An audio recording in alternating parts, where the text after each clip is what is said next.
Sugeng enjang para adiyuswa, sugeng pepanggihan malih wonten ing renungan padintenan adiyuswa ing dinten Rebo Wage 17 Mei 2026. Sumangga dinten punika kita nampeni jejer Idul Adha. Idul Adha. Para adiyuswa, dinten punika sederek kita nindakaken Idul Adha, pangorbanan satu kewan kadosta menda lembu unta minangka simbol pengakening dosa lan kasetyanipun dhateng dawuhipun Gusti. Satu kewan ingkang kakorbanaken numusaken medalaken rah punika wujuding raos keduwung lan Gusti paring pangapunten. Salajengipun daging satu kewan kasebat kaadum-adum minangka wujud kawigatosan kangge sesami. Rah ingkang medal saking satu kewan minangka cara agamining Abraham amrih dosa tinebus lan sesambetan kalian Gusti kapulihaken malih. Sampun lami Rama Abraham nengga pinaringan momongan, Gusti maringaken putra prajanjen lumantar lairipun Iskak, putra saking ibu Sarah. Ananging Gusti nggadahi rancangan, Gusti ngersakaken amrih Abraham ngurbanaken Iskak minangka kurban obaran. Manahipun Abraham boten kantenan kadosta ajrih bingung kuatos kuciwa, ananging Abraham tetep kemawon nuhoni dawuhipun Gusti.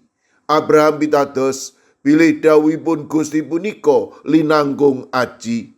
Bab punika ketingal ing purwaning dumadi 21 ayat 2. Dawuh Gusti Allah, anak ira untang-anting kang sira kasihi yaiku si Iskak iku alapen gawanan menyang ing tanah Moria. Ana ing kono saosna kagawe kurban obaran ana ing salah sawijining gunung kang bakal sun tedhahake marang sira. Cetha sanget Abraham punika setya pitados lan mitadosi kersanipun Gusti. Para adiyuswa, sumarah lan nindakaken dawuhipun Gusti kedah kelampahan ing tata gesang kita. Milanipun Idul Adha ing dinten punika ngemutaken kita dhateng pangorbanipun Gusti Yesus ing kajeng salib. Pangorbanan punika sepisan kangge selaminipun. Lumantar seda sinalib kita pikantuk kawilujengan lan perkawis punika ketingal nalika kita nampeni pratandha baptis.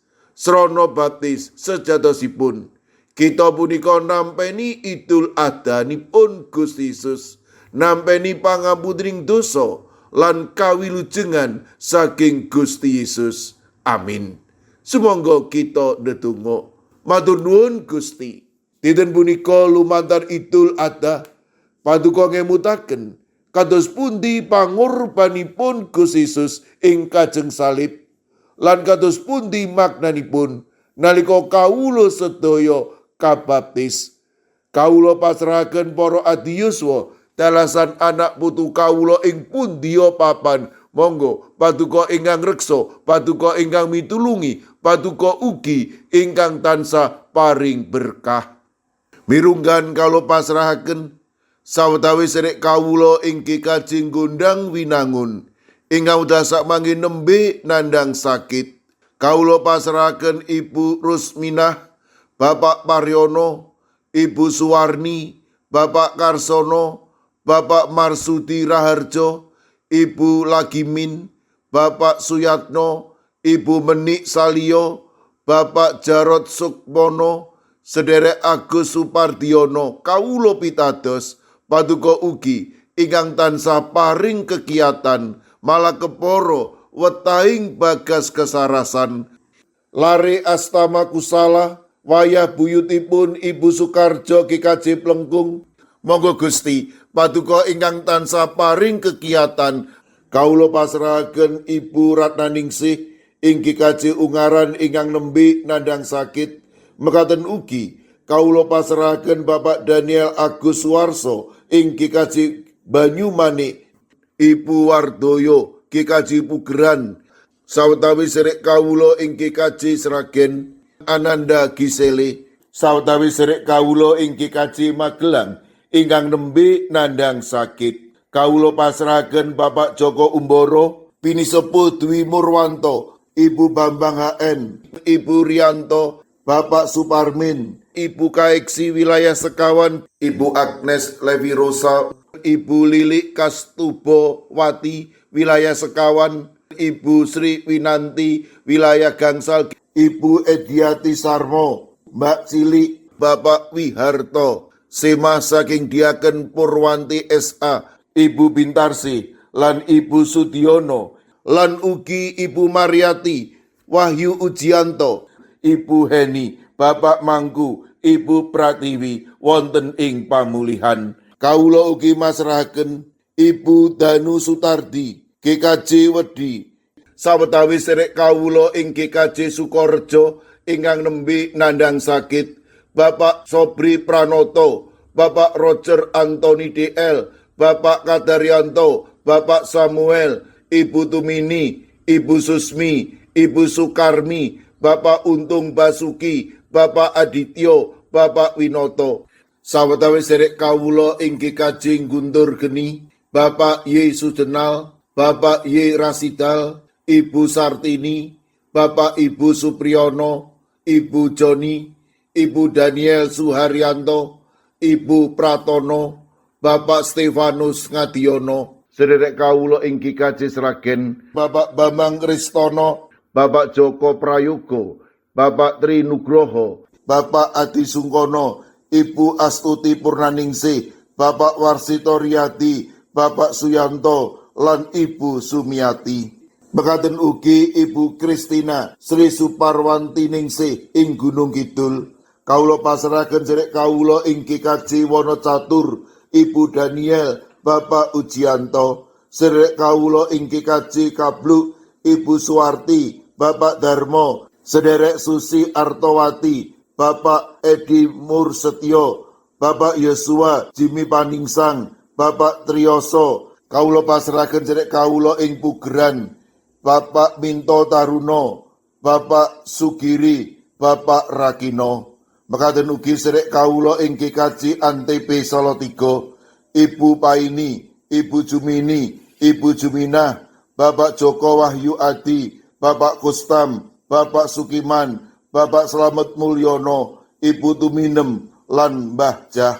Kawula pasrahaken sedherek kawula ing GKJ Telepok, Ibu Wiryo Sumarto, Bapak Yutam, Bapak Karyadi. Sedherek kawula ing Klaten, Bapak Suranto, Bapak Harsono, Ibu Tiwi Bambang Sutomo. Sedherek kawula ing GKJ Ngablak, Ibu Wahyu Ningsih Wakijan. Sedherek kawula ing GITJ Trangkil Pati, Bapak Ibu Karyo, Bapak Ibu Toyo, Ibu Nani Cahyono. Mekaten ugi kala pasrahaken Ibu Otniel Ngatius ing Wonosari, Bapak Yohanes Kuncoro ing GKJ Immanuel Solo, Bapak Wijongko ing GKJ Sedayu. Kawula pasrahaken sedherek kawula ing GKJ Wedi, Bapak Sudiat, Bapak Paminto Saputro.